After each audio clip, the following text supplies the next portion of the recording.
When it comes to horse racing, you can never have too much information. With TwinSpires, you can place your bets with confidence, whether you use handicapping insights like our Brisnet speed ratings, prime power and past performances, the guidance of our experts' top picks, or just choose a name that catches your eye. Yes! No matter how you pick your horse, bet with TwinSpires and use stable alerts to never miss a bet. Hey everybody, welcome back. It is time for the Power Hour. DZ here with you, joined by James Scully and Ashley Anderson, my fellow jury members. Guys, welcome to another round of the Power Hour. We've got action hot and heavy. We've got Aqueduct, we've got Keeneland, we've got a race from Tampa Bay, we've got Gulfstream, we've got Oaklawn, we've got Santa Anita. The first race is already off. That's included in the Power Hour. And there's a minute to the first race we're going to talk about at Aqueduct, guys. So welcome, 15% bonus profit boost on your win, Exacta, Trifecta, and Superfecta wagers on any race with a scheduled post time between 4 o'clock and 5 o'clock. The first race at Santa Anita counts at 4, and the third race at Santa Anita counts at 5 o'clock. So be sure to be diving in with us and joining us for that 15% boost on your winnings with the Power Hour from 4 to 5. James, Ashley, welcome. Good to see you guys. I'm fresh off the plane back from holiday. Good to be with you guys once again. James, race number 6 at Aqueduct. Let's dive right in. We've got no time to really talk too much here. What do you like here? Odds board right now, even money favorite on Shinful. I don't like Shinful. I think the scratch of the 5 really benefits Maggie T. I think she'll be the one to catch on the front end. I did think this number 4, Roja Ligera, and the number 2, Devilly, had a little bit of a look underneath at a price, but I'm going to give the edge to Maggie T with Honest Banker. I really liked Honest Banker. Her coming out completely changed the race around. Yeah, I totally agree. Maggie T was my top selection. I think 3.5 to 1 right now is great value as they're starting to load into the gate. Ashley, what say you about race 6 at the Big A? I agree with you because I was looking at number 5 with the scratch. I don't blame you going with Maggie T, but I think 7's going to be tough to beat as well, especially having, high percentage trainer here with Linda Rice, but hopefully we can get a good price here with Maggie T. Yeah, you are 4 to 1 right now. So if she wins, it's a $10 win mutual. So a $20 return would be, you would take that 10, you multiply it by 10, you get back $100. And then if you have the 15% Power Hour profit boost, you would take that 100 and turn it into 115. So automatically you would see instant dividends. So you got 3 checkmark selections, 3 votes for Maggie T. We were all hot last time we got together and did this. We gave out like 5 or 6 winners over the course of the hour. So we'll see if we could start things off with this race 6 at Aqueduct that's set to go live in just about any second. We're going to roll right from this. We'll kind of watch this race as we're talking about it. But the next subsequent race that's coming up in just a matter of 3 minutes is race number 8 at Laurel, and they are off at the Big A. And there you go, Maggie T right to the front. So we'll see if she can stay there throughout. Race 8 at Laurel, guys, is going to be the next race up. It's actually a race that I thought was pretty interesting. A tough entry-level allowance event here, going a mile. I went to the 5 in here, guys. Work is Life, who I thought was really interesting. 3rd race back off the form cycle, 3rd race off the claim. Last race just kind of needed a little bit more punch in the stretch, but it's got some back class. Maiden special weights out in Kentucky, ran well in his first start at Laurel. I think this horse has a chance to step forward at 6 to 1. James, who do you like here? I like the 5, and I also like the 2. I'm dubious of that once winning the slop, and I do think, he could, take a little bit of pressure from the outside horse. So I got a 5-2 in here, and I'm going to play them both in Exacta and maybe even start a pick 3 and try to beat the odds-on favorite to 1. Okay. So number 3 as well, American War Hero. Won on debut, raced in 2 stakes, and tried turf, couldn't get back to the winner's circle, but Triple Crown nominee by Constitution. So Graham Motion's the trainer here, adds blinkers, which is a 23% winning move for Graham Motion. So can get, 4 to 1 right now for American War Hero. That's another one that I thought looked interesting if you're trying to not bet that heavy favorite. And we were trying to not bet the heavy favorite in the first at Aqueduct, and we just got worn down in the shadow of the wire. But we got a great run from Maggie T, who ran well to be second, was a clear-cut second behind Shinful. I thought for the majority of the race. I thought she was moving the better of the two guys, and I thought we might have kicked this off with a $10 winner, but we got bit by the chalk right away. But James, you've been on fire today at the Big A, right? Going into that, I think you had 3 winners in a row. Yeah, and I actually scratched into Shinful. I picked it 5-7. So Okay. I thought the 7 would hang there, perhaps in the stretch, because that she doesn't like the win, but she got it done. Linda Rice. It's so hard to figure there, like you were referencing. All our runners are firing pretty hot right now.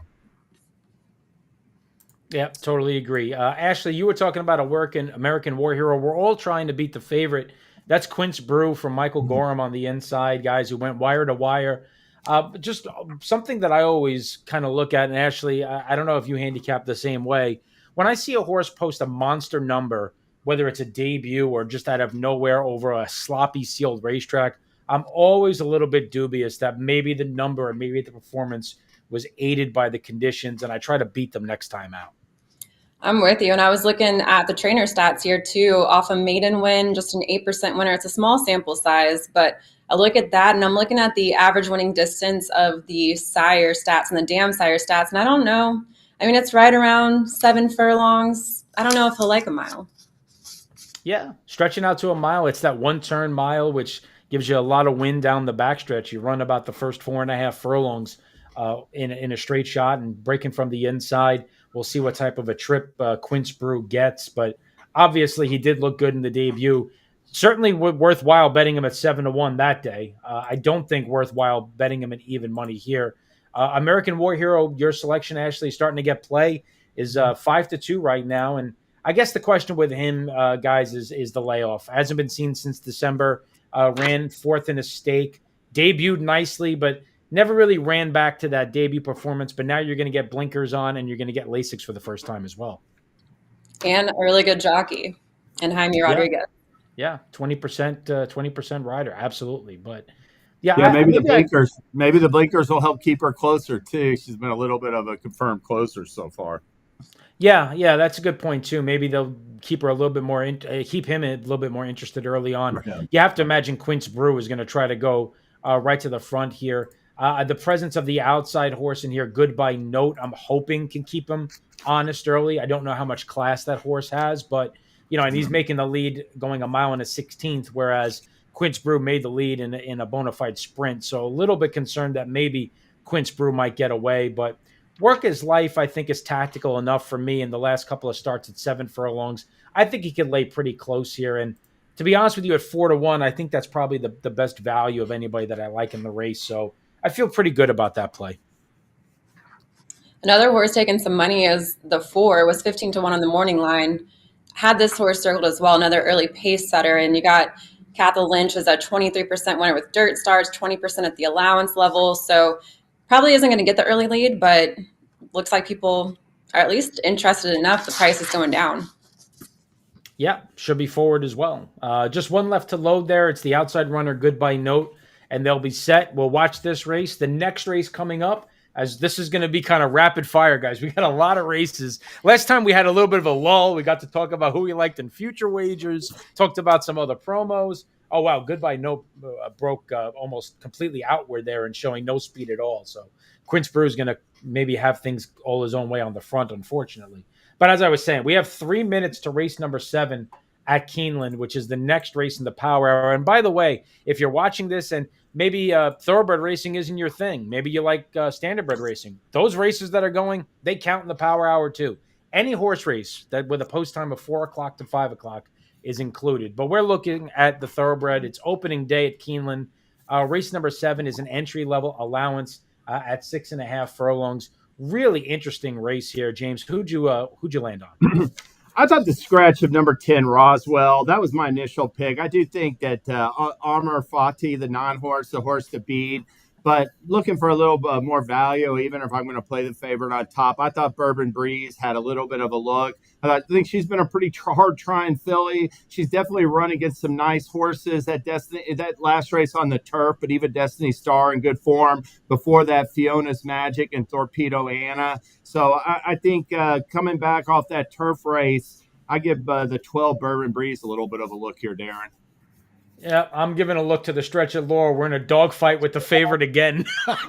Yeah. 2 races in a row, and we're not going to catch him again this time. Oh, he's getting a little. He actually lugged in there in the stretch, but it doesn't He matter. We're going to did, run. but he's drawing off. Yeah, he's So drawing yeah. off. We're going to run second again with Work His Life. Good effort at 7-1. I felt actually pretty good about him on the far turn. It looked like he was ranging up, but Quince Brew obviously just too much at 1-5. But feel good about the pick. Ashley, how about you? Race number 7 at Keeneland, now just 2 minutes away. What'd you think here?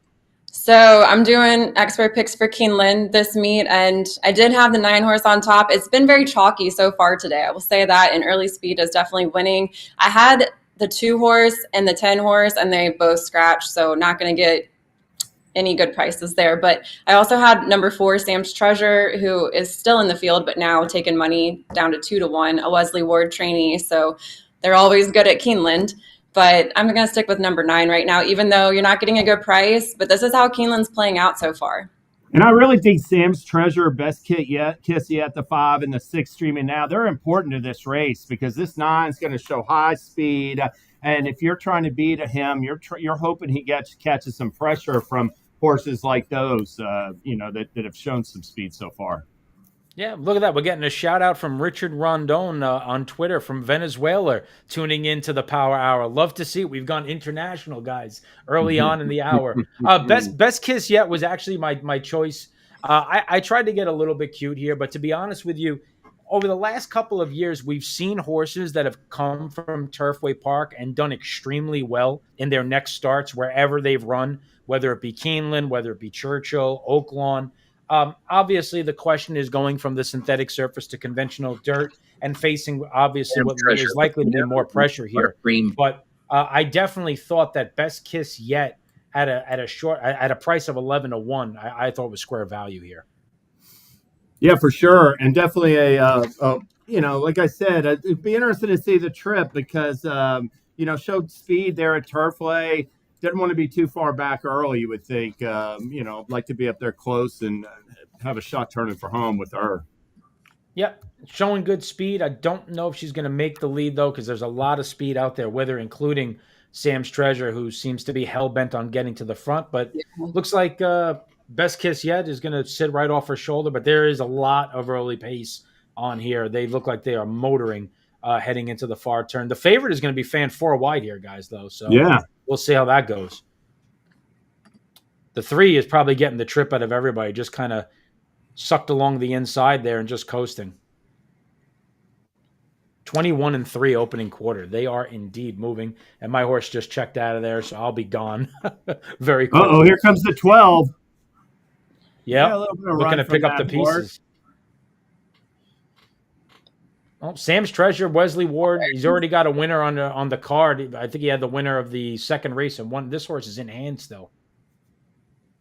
Wow. Yeah, definitely a very sharp, good ride by John Velasquez to beat the speed out there. Yeah, but here comes Martin Garcia with that 3 that was kind of just look at that, right up the rail. There it is, sucked along up the inside. Phil Nice Bauer, 5 for his first 11 this year, and he ran second earlier with the first-time starter that was 10-1 on the morning line, got bet down, and then wins that race with Legadama. She was 8-1 morning line. Yep, yeah, good call there. Definitely put a notice on Phil Bauer as a trainer to watch early on, as he has been hot in a limited sample size. So the favorite does get beat this time by Martin Garcia, who just kind of hugged along the inside, let all the speed kind of sort itself out, and then picked up the pieces late. That's a smart ride by Martin Garcia. You're going to get $10 back on the win end there in race number 7 at Keeneland. And by the way, also don't forget, we have to mention Keeneland on Wednesdays, Thursdays, and Fridays throughout the meet. We have a great promotion, the Keeneland Daily Double Down. You've seen this offer before. What's great about this is that you're going to get a 25% boost on all your winning daily double wagers as soon as you connect on 2 daily doubles. So if you opt in and you hit 2 daily doubles, those doubles and any other subsequent winning daily doubles on the card, you're going to get a 25% boost on them. And even better, this meet at Keeneland, they have lowered the takeout on the daily double to 15%. So where else would you play the daily double but at TwinSpires? Because in addition to the low takeout, you're getting a 25% boost on your profit. I mean, there's only one place to play Keeneland Daily Doubles, and it's at TwinSpires. So be sure to be opted in to the daily double down. And we'll see, even though the Ashland is not included in the Power Hour, maybe we could give out a daily double with the Power Hour race in race number 8 to the Ashland in race number 9. Up next, guys, is Gulfstream. It looks like Gulfstream and Oaklawn are probably going to be going off relatively close here, even though they're 5 minutes apart. We know Gulfstream doesn't always go at 0. A field of 7 here in race number 7. We'll start with Ashley this time around. What'd you make here in this tough race going a mile and a 16th on the turf, this starter $50,000? So I was trying to not play a favorite here, and I settled on number 3, Team Captain. And I'm kind of just looking at coming off a maiden claimer win, so that's, moving up in class here. But looking at George Weaver, 23% winner this meet. His jockey, I'm going to get made fun of for this because I couldn't say his name last time, but I'm not going to. His last name's Jaramillo. I know Blaze is back there checking off his bingo card because I couldn't say it. But I'm going with a horse moving up in class. I'm going to go with the trainer stat angle here. I thought this race I just could see playing a lot of different ways. Obviously, the 5 horse is a Todd Pletcher runner here.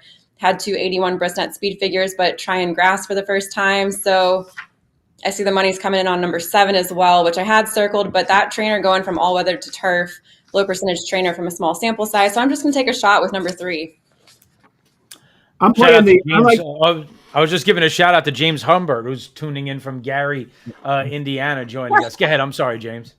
I like the 7's last race. I thought that was a really strong effort. That Galaxy Quest, Crystal Quest, came back and won the Tampa Sophomore Stakes next out at Tampa Bay Downs. I'm playing 2 straight exactas, 7-1, 7-2 in race 7 at Gulfstream. Hate to burst your bubble, but I'm actually on the same bandwagon as Ashley here. I picked Team Captain. All For right. a lot of the reasons that she said. The only poor effort in this horse's career was on dirt. If you draw a line through that, you see improving form from the debut, which was at the Belmont and Aqueduct Fall Meet.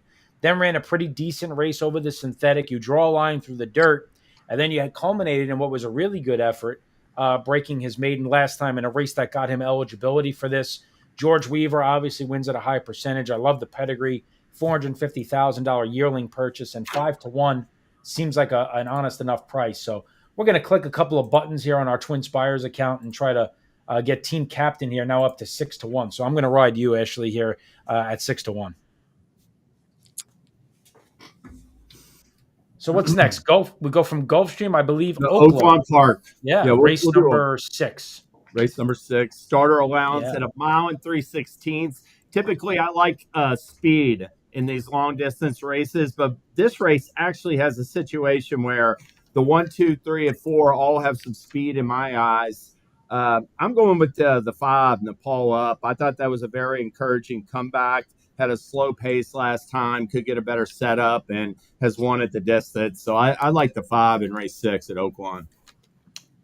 Yeah, I wish I'm jealous because I looked at this race trying to find a way to beat one of the 2 favorites, and I just thought the race went through the 2 of them. I went with the 4, Huge Big Lee off back-to-back scores, who I thought was going to sit probably a really good trip here and is in very good form for trainer Aaron Shorter. Nothing really exciting about that selection, Ashley. You got anything better than I can offer up? I had the same dilemma. I was going back and forth. I really didn't want to pick a heavy favorite, and it really was between the 1 and the 4. I did have the 2 horse circled, a long shot, 15-1 on the morning line. Had an 84 Bristnet speed figure last out, winning at 1 1/16 of a mile, stretching out here. Needs a little bit bigger speed figure to win this race, but got a good jockey aboard. And first off the claim for Matt Shearer, so maybe we can get something here. Had a decent workout March 21st. So just going to take a shot here. I saw Emily Gullickson, I think, also at least had that as her 3rd choice. So I thought maybe I was onto something if she liked that horse as well. Yeah, she, I credit to her as well because I couldn't really make a distinction between the 1 and the 4 and chalked out here, which is unlike me. And Emily doesn't have either of them in her top 3. Emily being one of the best in the business and certainly has had a fantastic meet if you follow her expert picks at Oaklawn, as she has had some horses at monster numbers perform extremely well. She's in line with you, James. She likes the 5 and the Nepal Up with Ramon Vasquez aboard. Yeah, I'm playing the 5 over the 4 and 7. I'm going to play 2 straight exactas and then play some. Come on, one, get up for second for me. Or some exactas. I mean, some doubles. I'm going to pay the 5 over the 3, 4, and 12 in doubles at Oaklawn. That was a great spontaneous moment that you only see at the racetrack. You're having one conversation, and whatever is taking place in the stretch just takes over. Just get the one up for second. I appreciate you not slamming your fist down when you finished third. You did have the winner though. Private thoughts. Paco Lopez aboard, an easy winner here.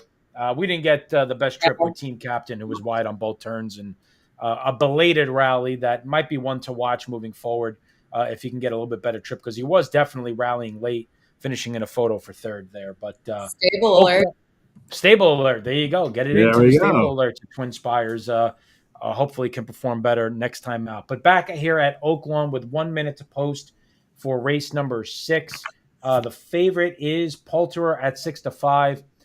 Huge Bigley 3-1. I thought they'd be closer in odds, to be honest with you. I'm surprised. I'm sorry, Darin. No, go ahead. I agree with what you're saying. I mean, that huge Bigley, I mean, really 2 sharp performances, and the numbers are just strong. I mean, he likes a routed ground. He likes Oaklawn Park. He's got a lot going for him, like you said, for Aaron Shorter. Yeah, 3-1. I mean, worth a bet for sure. The fact that he is similar odds to Nepal Up. Not to say that your horse can't win, James. Certainly can. But I thought, Nepal Up would have been double the price of Huge Bigley in this spot, to be honest with you. Yeah, that's sort of a bummer if you like Nepal Up like I do. But you're the only one to cash a winner so far. I've been running second to favorite, so you got to take what they could give you sometimes. Once again, I'm playing 5 over 4-7 and 5 over and exactas and 5 over 3, 4, 12 in doubles. Okay, there we go. So you got some exotics value in there as well with this Oaklawn races. They're starting to head to the gate. Let's transition quickly over to race number 9 at Tampa Bay Downs, which is going to be the next race. It's the last race on the card at Tampa. Just a $5,000 non-winners of 2 in a year claiming event, going 7 furlongs. Ashley, what'd you like here? I settled on Money Song, who was 4-1, but now up to 6-1, and had an 80 Brisnet speed figure last out, winning by 2 lengths at 6 furlongs. Has 4 wins at Tampa and 2 wins from the distance, 31% winning trainer, repeating at the claiming level. So just couldn't argue with the stats there. Looks like the money's coming in. Let's see, on number 8, who I had listed as my second choice, but I guess I'm going to stick with number 1 so I get a better price. Yeah, I didn't like Money Song. I'm surprised he's not getting bet, but I was a little worried about that inside post, given how he had run. He doesn't get away real quick from the gate, that Money Song. So even though he's a front running type, he sort of benefits being drawn outside. I went to the outside with the 10 horse. A little bummed to see him get bet down to 3-1. But I like his chances for a favorable trip. He was too far back last time. He won't be that far back today. Interesting, this is a 5-claimer. All 7 horses in the field ran in a 5-claimer last time. We got no class changes. I will play the 10.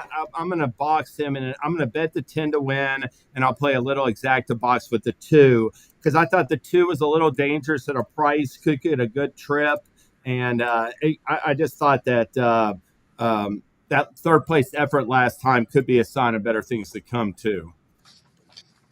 Yep, just about 3 minutes to go. They are off, by the way, at Oaklawn Park. So if you followed along with the handicapping, pay close attention there. They're going under the wire the first time. I thought I should have known better, because when I looked at the morning line and I looked at the line of Mr. Extension, who scratched out of this, the morning line on the 5, I'm taking it to the bank, did not make any sense to me, because I'm taking it to the bank. Has been close in odds, 2-1, 5-2, 3-1 against the likes of Mr. Extension. And then last time I went up to a straight 62.50 claimer, which is a tougher race than this, got claimed. Now goes back down to the level that he was performing well, is likely to show a lot of early speed. I thought the 10-1 was extremely ambitious, and lo and behold, 7-2. Granted, he's come down because of the scratches a bit, but I thought this horse was probably going to be 4-1, 9-2. He was my top selection on the class drop here, guys. I guess for me, I was looking at the trainer stats here, low percentage winner this meet, so that kind of scared me off. And then just an 8% winner at the claiming level out of 477 starts. I don't know if that's affecting the odds at all, but there's no recorded workouts either, at least on the Bristnet speed figure, or the past True. performances. So, but does have 5 wins at Tampa, 1 Yeah. win from distance from 4 starts. This Oaklawn race 115 has and been change interesting, for by the way. 3/4 at Oaklawn. Yeah. 115 and change. It looked like Francisco Arrieta was trying to challenge up the inside, and I think he felt the need to go early. And now Huge Bigley's up and over and should probably draw Yeah. clear from here. Good It's a run good by number Hughes on him at Bigley. 5-2. Yeah. See, that one just doesn't get the trip. That 3 beats him and beats him to the rail. And you're right. It put him in a tough spot. Poldor. Yeah. Yeah, he had to make a premature move down the backstretch, and I think that was probably the end of the race for him because Huge Bigley was able to just sit off them. But yeah, listen, it was it was a route of ground, obviously at 1 mile and 3/16, so you don't expect them to go fast, but 115 is going pretty slow up front. But we'll take the win, $7 winner. So we got 1 minute to race number 9. They are slowly starting to walk towards the gate at Tampa Bay Downs as we approach the bottom of the hour. The next race after that, guys, because like I said, we are just rolling right now, is going to be race number 2 at Santa Anita, which is listed at 4 minutes to post. I thought this was a really interesting race, guys. A full field here. We have a scratch of the 3 in this spot. But the 2 right now at 6-5.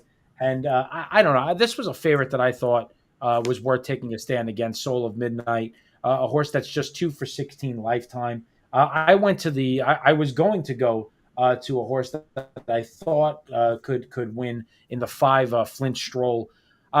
Just dropping down in class. I thought it was going to be a better price. His second race back off the layoff and had some previous form that was pretty good. I know he's on dirt and some of the good form was on turf, but I just wanted to play against the favorite here. And I thought that Flint Stroll was the type that had been facing better and is a big number at 10-1. So I got a little bit cute here. I did the same thing. I went with the outside speed, which I don't know the outside post is going to work out well for number 10, but number 10 still in the field, right? Hold on. I've got so many screens Yeah, open. you're good. Yeah. Okay. Oh, yeah. Yeah. All right. You're good. He's been bet down to 5-1. Okay. Well, then I'm not getting the price I hope for, but still, that's not too bad. And then I had James, choice. I tabbed the 9. I mean, I'm shocked he's 23-1, but I'm going to have some money on him. I like that win 2 starts back, and I thought that turf effort, I don't have a problem with like trying them on the turf and then going back to dirt when they ran a good dirt race the last time before that. So I thought the 9 was a little interesting. I'll mention another horse who's being overlooked. It's got, I think, run well at Saratoga and fits at this level off a good second. I mean, at Santa Anita is the 6, Tangled Up in Gray. So I picked at 9-6. I'm like nowhere close to the public. Yeah, hey, listen, that's fine. The race 2 back, there's nothing wrong with it. Yeah, he's being completely ignored. I don't know, and I really don't know why, because obviously that last race was much, much tougher than what he's facing here. 23-1 with a field that is scratched down to 9 in here. I don't know. Seems way, way, way too much. No. So. Well, we're heading in the gate at Tampa Bay Downs. Looks like who's going off favorite here? The outside runner, the 10, Lord Barna, is 9-5, 7-2 on Money Sog. That was your pick, Ashley, if I remember correctly. Mm-hmm. They're in the gate. Yep. Yeah, the race is on. Oh, got my volume on. Oh, Jason Beam is coming through. Shout out to the Beamster, the Beam podcast that you could always get on the TwinSpires Edge. Oh, Blaze wants us to give a shout out to Tony in Indiana as well. Hey, Tony. So he's just getting people left and right that are chiming in. Happy to have everybody on board. Money Song and I'm Taking It to the Bank are dueling. So we're going head-to-head down the backstretch, Ashley. Money Song got out of there pretty good from the rails, so good trip for him. Where did you land in this one? Were you on the 10, James? I was on the 10. I'm on the 10. Yeah, the 10 is right now, in terms of being extremely wide on the course, closer to Ocala than even Looks like I might have the better of you up front here, Ashley. I got the lead, but 21-4, 44-3 in Tampa. Not feeling too good about my chances for the next quarter of a mile. Something's probably going to come get me. Yeah. Waiting for your horse to get rolling. Here he starts to come, James. He's going to split. There he goes. Yeah. Got some work to Now do, though, still. you're coming right up the inside. You're going to blow right by me. All right. I mean, Okay. did he drift up in the race to 3-1? How often do you see that? Yeah. He's 9-5 going in the gate, Darin. Don't complain. I'll take it. Don't complain. There you go. Another winner. We're starting to pick up steam here. Good to see. If we had some sound effects, we could be having some dollar signs, some change. Yeah. Maybe we could have some dollar bills start flying through the screen from time to time. But good selection there. James, you moved up to 3-1, so you'll take it. We talked about Santa Anita race number 2. The race is in play and off. Soul of Midnight, the favorites on the lead. Crowning Gold on the far outside. That was your selection, Ashley, here, is sitting third. My horse is also closer to Ocala than anything else at this point. Dead last. James, you're sitting mid-pack, starting to move a little bit 3 wide. Not running badly. No. Favorites under a lot of pressure. I mean, that's been a duel up front. Yep. The one just got the split right up the inside. Oh. Yeah, the one cut the corner and just took off. Yep. Oh, James, here you come down the center, James. Yeah. I don't think you're not going to get there, but you might get a piece of it at 22-1. Yeah, maybe fourth. I thought he might hit the board for a second, but yeah, he didn't get there. It ran well though. Certainly did. Yeah, he ran well. He made a good move into contention on the turn. So Trusty Rusty up the inside with Kyle Fry, who actually was an apprentice at Parks when I was the backup announcer there. Random tidbit. I remember calling races with Kyle Fry. Next up, oh man, this is like watching the stock market with just screens left and right. Aqueduct race number 7. They are already starting to load. Real quick, guys. What do we like? I had the 6 at 9-2, but I'm not getting that price now. I'm on the deuce. Wow. I'm on the deuce. Thrill of it. Off the pace. Thrill of it from off the pace. I'm on the 3 Sapphic Day, so we're all over the place. Second race back off third race really back off the layoff for David Jacobson. I'm looking for a horse on the front end. Obviously Looms Boldly is going to push things along here, and there's plenty of speed involved, but I'm hoping that Sapphic Day can work out an inside-out trip. So check mark on the 3 for me at 8-1. You are on the deuce at 4-1, and Masroor is 9-5. Wow, you got pounded down. Masroor did from 9-2 to 9-5 favoritism. That's crazy. Did not see that one coming. Got a little bit of a time now. We could actually watch this race and take a breath because Laurel is still 6 minutes away. I was going to play a 3-2 exacta here, by the way. I have the longest shot on the board, so I'm in the boat you were in just previously. Oh, somebody is saying they remember you from DWC. Pirate P. We remember you from Dubai World Cup? I don't know. Yeah, that's what I think. Dubai World Cup. There you go. All right, 3 horses buying, and I can't keep up, and James's horse is really coming from off the pace, but you expected that. Yeah, oh, for sure. Yep. I was expecting just a real heated duel up there. I mean, the 6 is good in a good trip. I guess the 3 too. Yeah, the 3 got that inside out, took back off them, and then swung to the outside, so that's what he had to do. Yeah. He's got a shot, 10-1. Not a bad trip so far. Nope. Ashley's got the lead. We got a peek back. Isaac Castillo with a peek back at 10-1. Whoa! Look at this. Oh man, come on! I'm not feeling good about it now. Yeah, longest shot on the board. Let's go. Sapphic Day. We gave out the try. I think we getting. I spoke too soon. No, you didn't. 3-6-2. 3-6-2. Oh, DW is Disney World. Pirate P says DZ. We remember you from Disney World. Well, I'm there pretty much half the time of my life. So I don't know. I don't United know if that Kingdom means there. from. I don't know if he saw me there or if he saw me tweet something from there. Probably. It's funny because it's Pirate P, and we got stuck on the Pirates of the Caribbean ride where we had to get escorted, like literally planked off the ride and taken out through the back ways. But Safa's Day, $22 winner. That's it. We can put our feet up. We're home. Can't lose money now the rest of the power hour.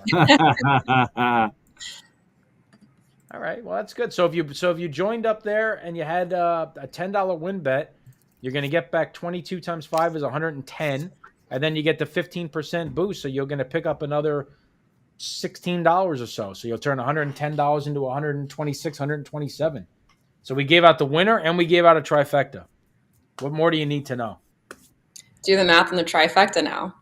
Well, that's, I mean, I could do the exacta because I could look up the probables, but I can't look up a trifecta probable. So all right, we'll take it. We'll take the winner. Next up is going to be Laurel race number 9 because we can't rest on our laurels, no pun intended. 3 minutes to post there. Post time set for 4:39. I landed on the 4 here, guys. 9-2 right now. That's probably about where that one should be. Finished third last time for maiden claiming 20,000. Essentially, guys, what I did here was I took a look at this race, and you had to get creative if you were going to go against the favorite. Lorraine's Way, she burnt money last time out at 3-5, so I was going to try to beat her here. Maximum Emily had one lifetime start where she did no running whatsoever at Aqueduct. So I kind of just drew a line through the 2 favorites and was trying to figure out what my next best option was. And that's where I just landed on the 4, who's run 2 out of the last 3 pretty good. Nothing overly the top dramatic. And the other thing, guys, was really the only trainer with any type of serious numbers connecting in terms of 25% in maiden claiming ranks were some of the horses that were going to be shorter prices going out for barns with lesser percentages. So that was kind of my angle with the 4. I'm with you. I mean, I ended up still settling on number 3, the favorite, but I do have 4 as, my option if I'm not going to go with a favorite here. Same reasons as you, the trainer percentages here and dropping in class. So yeah, I'm with you on that. 4 is the best alternative choice. Not bad. I'm taking Contessa's horse. I took the 6 Maximum Emily. I mean, didn't get away from that inside post very well, but took some money in that race. And, I like the addition of Jaime Rodriguez. I mean, this guy's 25% win rate is almost doubled the runner-up in the standings at Laurel, or the recently concluded winter meet at Laurel. And I think she's got a chance to run better second time out. So I'm going to go with her. 3 is dangerous because she's lightly raced too. A lot of these other ones have basically showed their true colors. And, this is a bottom of the barrel maiden claimer at Laurel. Just the Thing is getting money, which is, I mean, this is a horse that in a million years I would never land. I would never end up on. Just 0 for 10. I know dropping a little bit in class was 35-1 last time. Beaten 9. I mean, to get me to take this horse at 7-2. Yeah, I don't see it. It's different if she had some seconds and thirds even recently. Her last 6 starts are unplaced. Yep, totally agree. I mean, listen, my horse is 0 for 7, but again, shipping in from a different track for a trainer that shows some decent numbers. 25% maiden claiming, 19% going from a sprint to a route. So I thought the 4 certainly made a lot more sense. Oh, James, looks like you got a question there about basketball. All right. Hey. How about the BBNB Bowl? Oh my gosh! Now no reason to bring up a sad subject right now. I'm really bummed out like the rest of the fan base, but I know that eventually I'm an eternal optimist, and I'm going to put these season setbacks the last 5 years, and I'll be optimistic for next season here eventually. But it's a sore subject still right now, Ashley and Darin, Kentucky basketball. Gosh.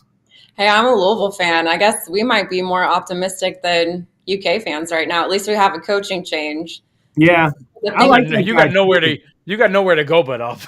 I remember I didn't know that guy very well. I mean, I saw what he did, at Charleston, but I really liked his conference. He plans on coming in and winning right away. So they needed a high energy coach. I thought the last couple of coaches, no energy whatsoever. It's definitely got Well, charisma, or the Riz, Hmm. as the kids say. yeah. Well, speaking of Big Blue Nation, speaking of Lexington, Kentucky, probably the featured race that we're going to talk about is the 8th race at Keeneland, which is the Grade 3 Transylvania Stakes. And we'll certainly keep you abreast on what is happening right now in the race we just talked about at Laurel as they get set to go there. Guys, this race is really, really interesting. Musical Act is getting the most money as the favorite. Charlie Appleby, Godolphin shipping in from Dubai. Certainly, you understand why, but I had a feeling this horse was going to take a lot of money, and I just thought there was too many other options for me personally to land there.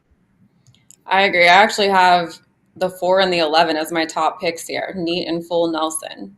So you're getting a 13-1 price there, and then you got 12-1 on those two. Can Group was my third pick. I thought those races were just okay in Dubai. I mean, Legend of Time's okay, but I do think Musical Act's facing better in this group.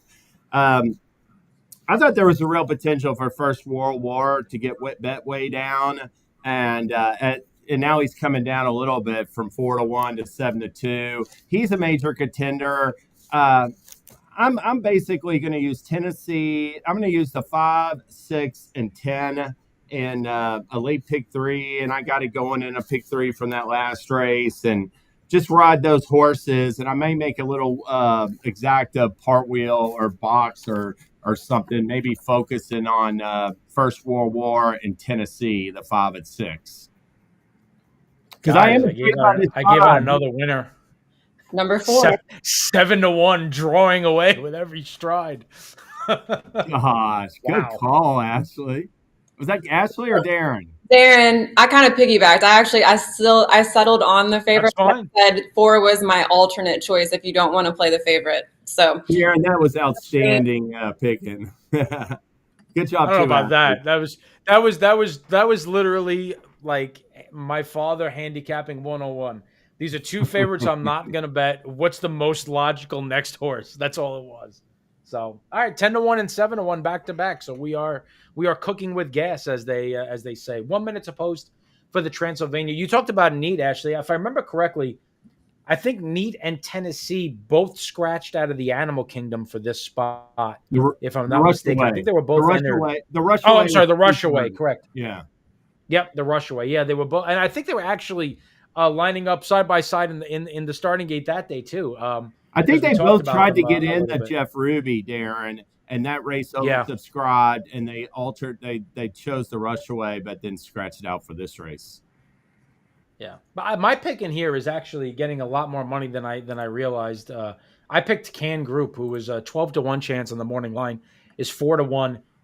This horse was the upset winner of the Bourbon, so you know that he likes the course. Was 27-1 that day. Backed it up with a really good effort in the Breeders' Cup Juvenile Turf, getting beat just 2 lengths at 18-1.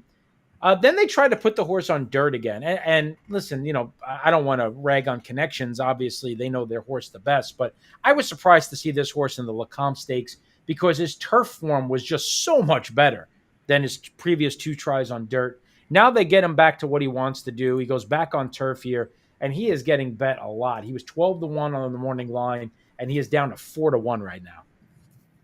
Yeah, no surprise. Scott picked him on top, Scott Shapiro in the expert picks, and I heard some other people picking him on some radio shows and such. So that Bourbon was a really strong race. First World War, who just won that stake last time, was in that field, had a trouble trip that day, but there were several, a lot of stakes horses exited that Bourbon race.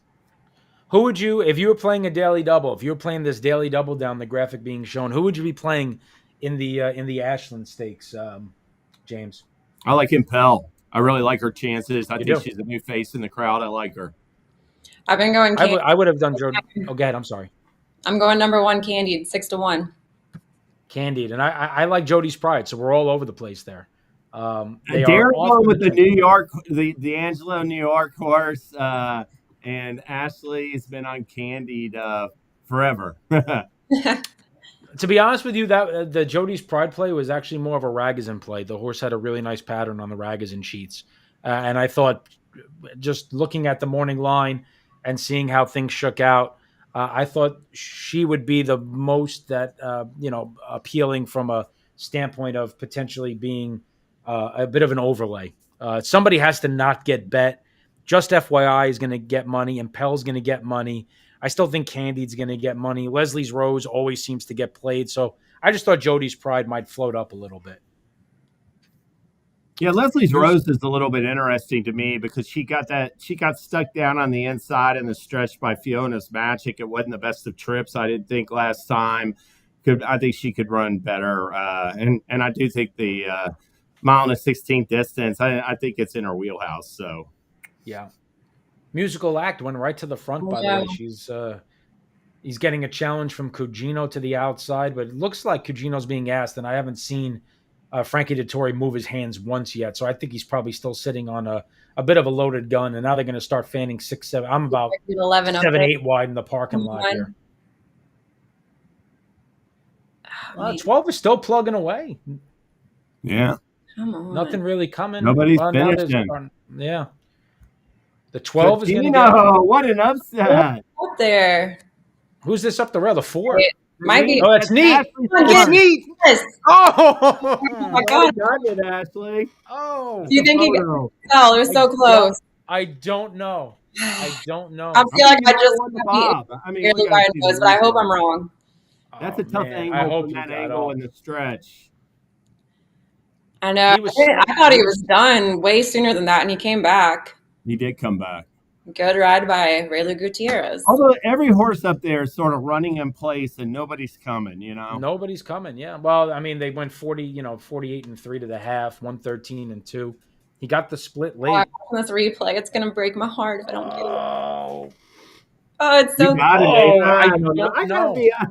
don't know. You definitely got a shot at it. Scott Shapiro had right before the wire. Oh, it's so close. It's just so close. I don't know. I might have gotten it. But the wire is where the mirror is. It's always hard to tell exactly. Yeah. It's close. You definitely got the nose down right before it. Oh, man, it's so close. Ooh, I think you got the better of the bob, it looked like. Yeah. I think you got it on that look, Ashley. Man. Took the money. Y'all see that? That 12 horse got bet down to 6-1 for Shug. Got bet a little bit off of that Colonel Liam at Gulfstream. Yeah. Ran a big race. Guys, as we watch the photo, we do have another race coming up at Gulfstream, race number 8. 6-horse field in play. They are circling behind the starting gate. I landed on the horse that's ending up being favored in Golden Sombrero. I had nothing creative to really say about this race. I thought the chalk was going to be tough, especially with the scratches. Either of you have anything better than what I'm offering up here? Ashley? Let's see. Tell me again your pick. I got a little distracted by a producer messaging us. I have the 6 Golden Sombrero. I got the same thing. It was just hard to get away from the 6, really. I had number 1 Cajun's Choice, first time starter, as my second pick on the rail. Just the trainer percentage is good with first time starters if you're trying to, get creative here, but it's really hard to not back the 6. I'll make a case for the 8. I think his form is moving forward. I like that third place effort. One thing I like about this 8 is that in his first 5 starts, did not show any speed from the gate. He broke on top in the last 2. He's shown improved speed. That's always a positive sign to me, like with these lightly raced maiden types. Yeah, I mean, I get it. I just got suckered into this horse ran 3rd Kentucky Derby weekend behind Ever Mischievous and Northern Invader in that loaded maiden special weight that particular weekend over that sloppy track. And then obviously didn't run well in the fall in November, came back for 25,000. I guess surprised that nobody took the horse and is back in for 25, going back to dirt, which might be his preferred surface. So I just thought he was going to be tough. By the way, Ashley, you got up 13-1. You got it, Ashley. Way to go, girl. Way to go. I know. So we got 3 straight winners: 10-1, 7-1, 13-1. That's It's 12 when after the my first double I didn't hit because I didn't hit that first leg of the double, and that would have paid really well. I didn't have that six Ooh. horse in the first leg, and I didn't do a new double after that. I should have. You live and that you learn. 12 was the only favorite in there, and he wasn't even a favorite. I totally missed Yep. he was getting bet down to even hit the board there. That was good picking, Ashley. Great job. Great job. I don't know. I don't know how cute we can get in this race coming up at Gulfstream because when I give out favorites, you know it's tough. I very rarely land on a favorite. If I could find any way to beat them, I'll try. But for me, this one was just a little too tough. So we got the 8th race at Gulfstream going off now. We have the 7th race at Oaklawn, which has got 4 minutes to post, and then the 3rd race at Santa Anita. Now, even though it shows 10 minutes to post, which puts it behind 5 o'clock, it has a scheduled post time of 5 o'clock, so it will count in the power hour. So you can confidently wager on race 3 in Santa Anita, knowing that that race is going to be eligible for the 15% bonus. So as we get set to watch the race from Gulfstream, let's look at race number 7 at Oaklawn, guys. This one is a $12,500 beaten claiming event going a mile and a 16th. Ashley, you got the hot hand off the 13-1 winner. What'd you like? Well, I landed on another price, at least on the morning line, number 1, and still 11-1. So we'll see what happens. But actually breaking from an outside post, even though it is listed as number 1, but apparently breaking from the outside. And 2 for 5 at Oaklawn, 2 for 4 at the distance. Carl Broberg, a 17% winner this meet, 23% with horses that won their last race. So going with that angle, a closer here. So we'll see how the pace sets up for this race. James? I took 3. Test Pilot likes the distance. I think that was a good first race at Oaklawn last time. You know, he ran 4th at this level. He got claimed by John Ortiz, and 3rd start back. You know, he ran big figs last year. His figs were okay in those 2 races, but I think he moved forward in the 3rd race back. Yeah, fair enough. By the way, at Gulfstream, Top Maverick is basically going wire to wire. Golden Sombrero got left at the start, made a menacing move on the far turn, and backed off it. Everybody else that was kind of mixing it up early faded. So the second choice, Top Maverick with Ismael Jaramillo, gets the job done in race number 8 at Gulfstream Park. Oaklawn race 7, I landed on the 9, guys, and that's Man on the Moon. Was claimed 2 back at this level, was beaten a length that day, ran against a similar rival. Then just tried to move up last time out against Starter 10 Company, which is substantially tougher. You always get something difficult dropping down, usually from an allowance that's got a 10 claimer way back, at least a couple of horses. And this horse did actually catch a lot of traffic issues over a sloppy sealed track. Now drawn out to the outside here. And as we flip the page to Oaklawn with a minute to post, up on the board is the 3-1 second choice behind the 4 Leader of Men, who actually finished in front of my selection last time out. So, guys, looking at the odds board, what do you make? 5-2 Leader of Men, 3-1 on my selection. Everything pretty much line up where you thought it would? Yeah. I'm not. I thought the 4 would definitely take money. I was a little surprised to see that 9 get bet down early, but he's drifting back up a little bit. I like Test Pilot too, James. I mean, how about the 7? I just noticed this 7 sitting there, 5-1 from 15 Yeah, to 1 money on. Either one of y'all look at that horse? I did. I had him as my 3rd choice, and he was 15-1. He's got money now, and 83% speed figure last out, 1 by 4 1/4 lengths, and a claimer at today's distance. Yeah.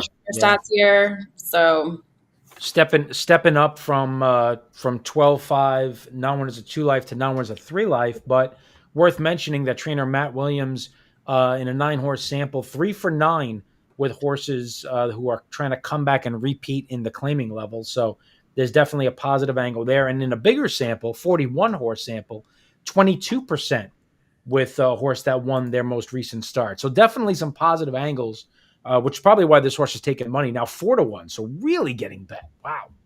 Yeah. 6 for his last 27 first off the claim. So, by the way, well, let's give a shout to Emily. Emily was originally on Canadian Pharaoh, who scratched. So her second selection becomes her top selection, and that's the 5 Seaside Boy, who's 24-1, 30-1 morning line. Wow. Yeah, I mean, sometimes Emily finds these price horses, and I never discount them. Now, this Yeah. horse was on a 4-race winning streak going into Prairie Meadows last season. Obviously, had something go very amiss because in back-to-back starts, I didn't watch the replays, but there's almost no chart line. Like it almost looks like out of the gate, the horse just stopped running. So I don't know if it was not kind of refusing. It doesn't say refused at the start. It just says pulled Right. up, vanned off, pulled up, walked off. But there's no chart call at all. So he never even made it to the opening quarter of the race. 2 races Um, in a row. 2 races in a row. Came God. back in an entry level allowance, did very little running. Came back in a $10,000 starter, did very little running. Now drops all the way down in class. I guess it's one of those now or never spots, 26-1 for Emily Won his, la- Gullickson's top selection. won his last 2 starts at a mile and a 16th, which he's going today. But Yeah, Yep. he got 3 wins from that distance and really sharp workout March 18th. So he'll throw the last 4 or 5 starts out. Angle. So, James, you were on Test Pilot, correct? I'm on the 3, correct. Ashley, who was your top selection? I've got the 1 coming from the outside. It doesn't look like people are really excited about that pick, but I'm just I going to like stick it. with it and see what happens. Plus his entry, his Century Maid draws in. Yeah. Yeah. Yep. Definitely could do what my father always used to love. If a horse, like we would always go partners when we went to the track, and if a horse drew in off the also eligible list that I didn't have, he automatically assumed that I didn't realize the horse was in the race and would just start yelling at me for missing it. Darin, They're off. your eye stumbled a little. Yeah, what are you going to do? I mean, that's horse racing, right? But I mean, he's not in a terrible spot, but No, he's not. he's going to have to make up some ground. As we watch this race, the last race in Power Hour that we'll talk about is Santa Anita, race number 3, which is shown at 3 minutes to post right now, guys. It is a starter optional $50,000 claimer, going 6.5 furlongs, not down the hill, but starting in that kind of auxiliary chute on the backstretch. I landed on the 6 here, guys. Eddie's last, who I thought was going to be a decent number. 6-1 on the morning line. I'll flip on over to Santa Anita. We'll get a look at the odds board real quick. 7-1. So that's a fair price for a horse coming in off the layoff. Last couple of starts are decent enough. Looking for this horse to get a good setup with speed. I respect O'Neill and Gutierrez when they team up. Thought I could do worse than taking a shot at a price here. James, where'd you land? I landed on the 9. I think he's going to show speed up front and what is it? Handsome ticket. I like the first race against winners last time on turf, and I'm going to give him the edge. Ashley? Yeah, with you, Darin. I had 6 listed as my second choice, but it really was hard to pick against number 2, coming off that big speed figure, the highest last out speed figure. And Richard Mandela's a 30% winner this meet. Mike Smith is aboard too, and Bullet 3 furlong workout. But I'd rather see the 6 win for sure. But I think I have to stick with number 2. That was who I had listed as my top pick. Yeah, I'm with you. By the way, the smart money was the right money. Boogie Bodie took all the play, hammered down to 3-1, and won pretty convincingly. Your 12-1 selection ran on nicely to be second, Ashley. Heir to Greatness came on well. Looked like my horse was compromised at the start and didn't really get involved. A Test Pilot was just kind of with me in the middle of the pack as well. So the 3-1 second choice, who takes all the money, Boogie Bodie there at Oakland, gets the job done, who we mentioned and at least got a little bit of a shout out in. Good handicapping, though, Ashley. You're really good job. Thank you. I like that. Yeah. Hey, listen, 13-1 winner followed by 12-1 second. Can't ask for more than that as they start to circle behind the starting gate. So, Ashley, we're both on a 7-1 shot. So we've kind of had these prices the entire time. 5-1 on James's horses also. So we're giving out some good value. Nobody took the favorite Pioneer Prince, who's 8-5. For me, guys, I just thought the horse was going to take play. And I'm always a little bit dubious when horses run a big figure off the layoff, especially at this level, that they're going to duplicate it next time out, was kind of my stance there. Well, I did mention he had that big speed figure. So I wouldn't say he can't win this race, but I certainly think there's value to be had playing the 6 horse instead. Yeah. We'll stick with you for just a moment as we watch this third race at Santa Anita. Guys, we'll also give a shout out. Kentucky Derby future wager pool is open. It's the last future wager pool, so it's the last chance to get involved in the Kentucky Derby bankroll builder. There's a series of bet get offers. They're off at Santa Anita, by the way. Series of bet get offers, so different levels based on how much you bet. You're going to get money credited to your account Kentucky Derby week. So that's for all those wagers on the Kentucky Derby future wager. By the way, the last time I looked, fierceness was 7-5. I know. With If you don't with like fierceness, 133,000. you've got a chance to get a price that's going to be better than Derby Day because he has taken way too much money in that pool. Yep. And it closes, it closes tomorrow at 4. So, yeah. Oh, there's money in there. Yeah. Yeah. And I'll give Sierra a Leone was shout out. yeah. Whit Beckman, Honor Marie, 29-1 right now in the future wager. I think looked really good in the Louisiana Derby, closing late to finish second. Stretch out in distance there, has won twice at Churchill. James, you are in range right now, gearing up from second, making a nice move. We're also starting to rally from Gutierrez hasn't moved his hands yet, and he just swung wide, so we got a shot too, Ashley. This would be a nice way to finish. Can we have the exacta here, guys? I got to go on with it. Oh, here we come, Ashley. Up and over. Hey, yeah. You are nailing And an it, exacta to boot.